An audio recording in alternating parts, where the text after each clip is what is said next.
আসলে পৃথিবীতে আমরা মায়ের স্থানটা এত পরিমাণে দিয়েছি যে বাবা যে আছে সেই জিনিসটা আমরা ভুলেই গেছি। আমিও মা, আমিও মেয়ে ছিলাম, এখন মা হয়েছি, দুদিন পর শাশুড়ি হব যেহেতু আমার ছেলে আছে। কিন্তু আজকে আমি চাচ্ছি বাবাদের নিয়ে, মানে পুরুষদের নিয়ে কিছু বলতে, কারণ আমরা অধিকাংশ ভুলেই গেছি যে পুরুষ মানুষ বলতে একটা কিছু আছে। মা, আসলে মা শব্দটা শুনলে গা এমনি শিহরিত হয়ে ওঠে। মা আমাদের শরীর গঠন করে, আর বাবা গঠন করে আমাদের ভবিষ্যৎ। মায়ের গর্ভে আমরা গর্ভধারণ করি ৯ মাস, কিন্তু বাবার কাঁধে চেপে আমরা বছরের পর বছর পার করে দিই। শুধুমাত্র তার শ্রম, তার দায়িত্বের উপর ভর করে আমরা আমাদের জীবনে হাঁটতে শিখেছি, জীবনের ভবিষ্যৎটা গড়তে শিখেছি। মা প্রতিদিন বিনা বেতনে আমাদের জন্য মজার মজার খাবার রান্না করে, কিন্তু আমরা কি কখনো ভেবে দেখেছি মা যে খাবারটা রান্না করে সেই খাবারের জোগাড়টা কে করে? বাবা কিন্তু তার শ্রম দিয়ে সন্তান কোন জিনিসটা খাবে সেটা কিন্তু এই দোকান সেই দোকান ঘুরে ঘুরে নিয়ে আসে, যে না আমার সন্তানের এই জিনিসটা পছন্দ, আমি এই জিনিসটা আমার সন্তানের জন্য নিয়ে যাব। কিন্তু দেখেন, আমরা কিন্তু সেই মায়ের প্রশংসাটাই করি, মা আজকে রান্নাটা খুব ভালো হয়েছে। কখনো কিন্তু বলি না যে বাবা তুমি আমার জন্য এই জিনিসটা কিনে নিয়ে আসছো। কিন্তু দেখেন, তারপরও কিন্তু শেষ হাসিটা মাই হাসে। তবুও প্রকাশে মা যেন রঙিন আকাশ, আর বাবা হয়ে যায় সেই আকাশের নীরব বাতাস। তার অস্তিত্ব আমরা কখন টের পাই? যখন বাবা আমাদের মধ্যে থাকে না, তখন আমরা বুঝি না আমার বাবাটা থাকলে আমার এখন কতটা উপকার হতো। মা আমাদের জন্য অনেক কিছুই করে, কিন্তু দেখেন তারপরও আমরা একটিবারও কি পারি না আমাদের বাবার কথাটা তুলে ধরতে?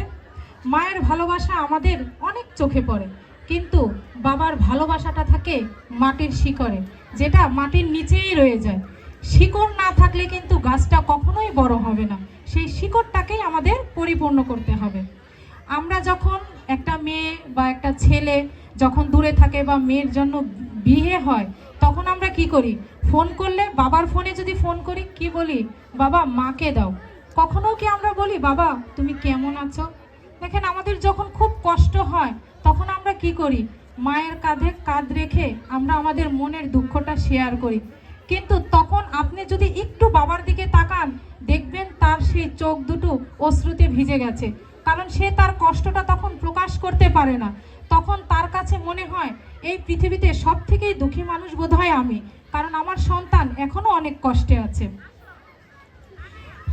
তারপর দেখেন, আমরা মায়ের আলমারি ভরা শাড়ি গয়না, আমাদের বাচ্চাদের আলমারি ভরা জিনিসপত্র, কিন্তু কখনো কি বাবার জন্য কোনো কিছু আছে? দেখেন, বাবার সেই পুরনো জামাটাই বাবা পরে। হ্যাঁ, বাবার আছে, কি আছে? বাবার আছে বিয়ের সময় পাওয়া তার হাতের আংটি, সেই একমাত্র আংটি যা বাবা কখনো হাত থেকে খোলে না, কারণ তাতেই জড়িয়ে আছে তার সব প্রতিশ্রুতি। বাবা সকালে বের হন, রোদে বৃষ্টি ক্লান্তি সব উপেক্ষা করে ফিরে আসেন রাতে, শুধু সন্তানের মুখ দেখেই যেন তার সারা দিনের ক্লান্তিটা তিনি দূর করেন, কারণ পরিবারের সুখটাই তার কাছে সব থেকে আগে।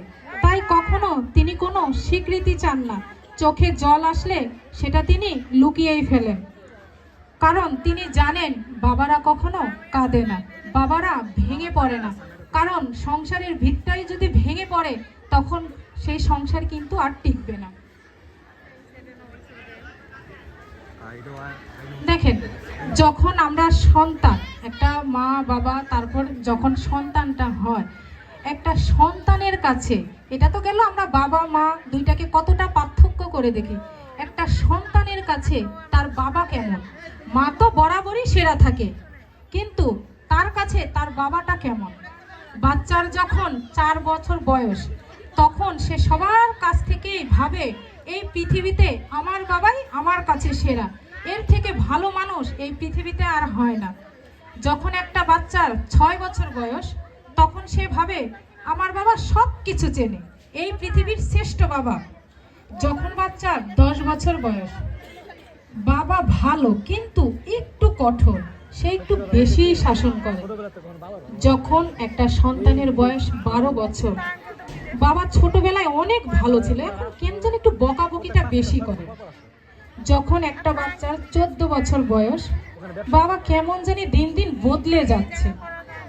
যখন তার বয়স 16তে পা দেয়, বাবা কিছুই বুঝে না। যখন তার 18 বছর বয়স, বাবা দিন দিন আরোই কেন যেন কঠোর হয়ে যাচ্ছে, বাবার সাথে তো পারাই যাচ্ছে না।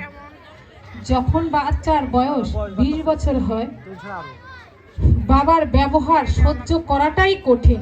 মা যে কিভাবে সহ্য করে সেটাই বুঝতে পারছি না। যখন সন্তানের বয়স 25 বছর, বাবা সব কিছুতেই মতের বিরোধ করে। যখন বাচ্চার বয়স 30-এ পা দেয়, বাবার সাথে একমত হওয়াটা খুবই কঠিন। দাদা যে বাবাকে কিভাবে সহ্য করত সেটাই বুঝতে পারছি না। যখন বাচ্চার বয়স 35 বছর, বাবা আমাকে নিয়মের মধ্যে বড় করেছে। আসলেই তো এই নিয়মে আমিও আমার সন্তানকে বড় করব, কারণ আমার বাবা আমাদের যেভাবে চলতে শিখিয়েছে, আমিও আমার সন্তানকে চেষ্টা করব ঠিক সেইভাবে চলতে। যখন তার বয়স 40-এ পা দেয়, বাবা এত কষ্ট করে আমাদের বড় করেছে, আমি বুঝতে পারছি। যখন বাচ্চার বয়স 45, আমার সন্তানদের সামলানো খুব কঠিন। বাবা এত কষ্ট করেছে আমাদের জন্য, আমাদের ঠিক রাখতে বাবা ছোটবেলায় আমাদের কতই না শাস্তি দিয়েছে, ঠিক পথে চলার জন্য কতই কিছু না বলেছে, কিন্তু আসলেই তখন বুঝতে পারিনি। যখন তার বয়স 50 ছুঁই ছুঁই, বাবা সব কিছু দীর্ঘমেয়াদী পরিকল্পনা করেছিলেন। এর জন্যই তিনি আমাদের এই ভালো একটা ভবিষ্যৎ দিয়েছেন। একজন সত্যিকারের পুরুষ আমার বাবা। এর জন্য আমি আমার সন্তানকে ঠিক আমার বাবার মতো করেই শাসন করব। 50 বছর লেগে যায় আমাদের বাবাকে বুঝতে। আমাদের জন্মের পর থেকে আমাদের শুধু 50টা বছর লেগেছে শুধু আমাদের বাবাকে বুঝতে। এর জন্য দেখেন, আমাদের যখন 50 বছর হয়, বাবা যখন বৃদ্ধ হয়, তখন আমরা কি বলি, আমার বাবা সব থেকে সেরা বাবা, পৃথিবীর শ্রেষ্ঠ বাবা। তাহলে দেখেন, এই 4 বছর যখন সে কিছু বুঝতে শিখেছে, সেই ভালো জিনিসটাই আমাদের 50 বছর লেগে গেছে। এর জন্যই বলছি, যাদের বাবা বেঁচে আছে, আমরা মায়ের পাশাপাশি বাবাদেরও একটু সম্মান করব, ভালোবাসবো। ধন্যবাদ সবাই।